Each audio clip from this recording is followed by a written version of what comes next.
बिस्मिल्लाहिर्रहमानिर्रहीम। सीपीयू। अगर आप कंप्यूटर चलाते हैं या कंप्यूटर से को थोड़ा बहुत जानते हैं तो आप सीपीयू के बारे में ज़रूर जानते होंगे या आपने सीपीयू के बारे में सुना होगा। अगर आप सीपीयू के बारे में नहीं जानते तो आज की वीडियो आपके लिए बहुत ही इंटरेस्टिंग होने वाली है और आज की वीडियो आपको बहुत कुछ सिखाएगी। एक सीपीयू को कंप्यूटर के अंदर खासी अहमियत हासिल है। एक सीपीयू की अहमियत का अंदाज़ा आप इस बात से भी लगा सकते हैं, हमारा एक जिस्म है। हमारे जिस्म का कोई फ़ायदा नहीं अगर इसमें कोई दिमाग ना हो। मतलब इंसान के अंदर जो दिमाग है, अक्ल है, फ़हम है, वो उसके दिमाग में होता है। इस तरह कंप्यूटर की जो अक्ल है, जो दिमाग है, वो सब कुछ किस में होता है? सीपीयू में होता है। सीपीयू स्टैंड फॉर होता है जी central processing unit. It is the brain of computer. इसको कंप्यूटर का दिमाग भी कहा जाता है। ये ना बहुत ही इम्पोर्टेंट कंपोनेंट ऑफ कंप्यूटर होता है। It is the most important part of computer.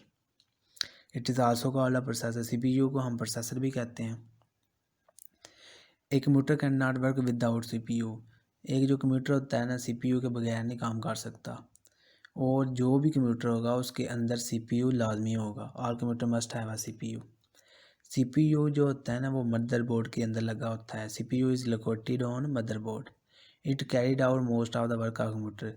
एक कंप्यूटर के ज़्यादातर काम सर अंजाम देता है। CPU perform all operation according to the given instruction.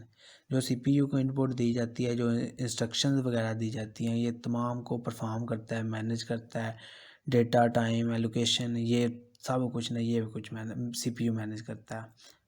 It execute instruction and tell what computer to do. ये मुख्तलिफ इंस्ट्रक्शन को एग्जीक्यूट करता है और कंप्यूटर को बताता है कि इन इंस्ट्रक्शन के मुताबिक तुमने क्या करना है। Most work is calculation and data transfer. CPU का जो ज़्यादातर काम होता है ना, वो दो चीज़ों पर मुनहसर होता है। एक होता है जी कैलकुलेशन, एक होता है डेटा ट्रांसफ़र। उसके बाद है जी सीपीयू के दो ना मेन यूनिट्स होते हैं, कंसिस्ट करता है दो चीज़ों पर। एक होता है जी ALU। ए से बनता है अर्थमेटिक एंड एल से बनता है लॉजिक यूनिट। और दूसरा नंबर पर होता है कंट्रोल यूनिट। ये दो इम्पोर्टेंट पार्ट्स यूनिट्स होते हैं सीपीयू के। अब हम पहले डिस्कस करते हैं कि ALU क्या होता है। ALU is the part of CPU. Actual instruction execute take place in this part. जो इंस्ट्रक्शंस वगैरह होती हैं ना, वो इस पार्ट में ना परफॉर्म की जाती हैं। किस में? ALU में। फर्दर ALU में दो टाइप्स आ जाती हैं। एक होता है जी अर्थमेटिक यूनिट और दूसरा होता है जी लॉजिकल यूनिट। अब हम देखते हैं कि अर्थमेटिक यूनिट क्या होता है। It perform basic. अर्थमेटिक से आपको पता चल रहा होगा कि perform arithmetic operation like addition, subtraction, multiplication. ये कौन परफॉर्म करता है? अर्थमेटिक। कंप्यूटर कैलकुलेटर मशीन है, कैलकुलेटिंग मशीन है। अब तो चलो जिद्दत आ गई, IT आ गया, आर्टिफिशियल इंटेलिजेंस आ गई है। लेकिन जब कंप्यूटर बना था आज से तकरीबन 80-90 साल पहले, तो वो एक कैलकुलेटिंग मशीन ही थी। ठीक है जी। तो ये क्या है? Operation like addition, subtraction perform करता है। कौन? अर्थमेटिक यूनिट ALU के पहले पार्ट में।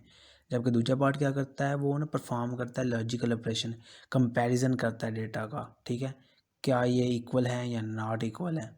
Performing logical operation like data comparison to data items, these are equal या नॉट। तो ये दो पार्ट हो गए। उसके बाद आता है जी कंट्रोल यूनिट। कंट्रोल यूनिट भी बहुत इंपॉर्टेंट कंपोनेंट ऑफ सीपीयू है। तो इसकी ना फर्दर मैं आपको डिटेल बताता हूँ कि ये क्यों इम्पोर्टेंट है, कंपोनेंट ऑफ सीपीयू है। Control unit is important component of CPU. It act like a supervisor of the computer. ये इस तरह काम करता है जैसे सुपरवाइज़र नहीं होता है, किसी कंपनी का सुपरवाइज़र होता है, जैसे वो काम करता है। इसी तरह ही एक कंट्रोल यूनिट सीपीयू का जो कंपोनेंट है, जो यूनिट है, वो इसी तरह परफॉर्म करता है, अपने काम इसी तरह से अंजाम देता है जैसे वो सुपरवाइज़र ऑफ कंप्यूटर हो। It control all activities of computer. जो कंप्यूटर के अंदर मुख्तलिफ फंक्शन परफॉर्म किए जाते हैं, जो हमें स्क्रीन पर जो आउटपुट नज़र आ रही है उसके पीछे जो काम किए जा रहे हैं मुख्तलिफ, ये कंट्रोल यूनिट के ज़रिए से अंजाम दिए जा रहते हैं। It perform following operation. जो कंट्रोल यूनिट होता है ना, वो तीन चीज़ों को ज़्यादातर अंजाम देता है। तो डिस्कस कर लेते हैं कि वो हर तीन चीज़ें कौन सी हैं। नंबर 1 पे आता है it fetch instruction from main memory. ये ना इंस्ट्रक्शंस को जो है ना वो फैच करता है मेन मेमोरी से। नंबर 1 हो गया। नंबर 2 पर आता है interpret the instruction to find what operation to be performed. ये इंटरप्रिएट करता है इंस्ट्रक्शन जो कि ना टाइम एलोकेशन होती है ना, अगर मिसाल के तौर पर 3 इंस्ट्रक्शन है P1 P2 P3 और इनको बताना है कि तुमने इतने मरतबा टाइम में एग्जीक्यूट होना है, तुमने इतने में एग्जीक्यूट होना है, जो CPU इनको टाइम एलोकेटेड कर रहा है, ठीक है। तो उन टाइम एलोकेट जब हो जाता है ना, उसके बाद जो परफॉर्मिंग होती है ना कि उनके दरमियान जो सेगमेंट्स डिवाइड कर दिए जाते हैं, ठीक है जी, वो कंट्रोल यूनिट सर अंजाम देता है। उसके बाद बहुत ही इंपॉर्टेंट चीज़ आती है control the execution of instruction. अब टाइम दे दिया, उसके बाद जो तीसरा फेज़ आता है ना, वो बहुत ही इंपॉर्टेंट होता है। इसमें होता है कि it control the execution of instruction. तो मैं अब आपको ना ये ओवरव्यू दे देता हूँ जो आज हमने डिस्कस किया। हमने डिस्कस किया कि CPU क्या होता है, ये ब्रेन ऑफ कंप्यूटर होता है, कंप्यूटर इसके बगैर कुछ नहीं होता। तो मैं उम्मीद करता हूँ कि आपको आज की वीडियो समझ आई होगी। तो अब तक के लिए इतना ही, अल्लाह हाफिज़।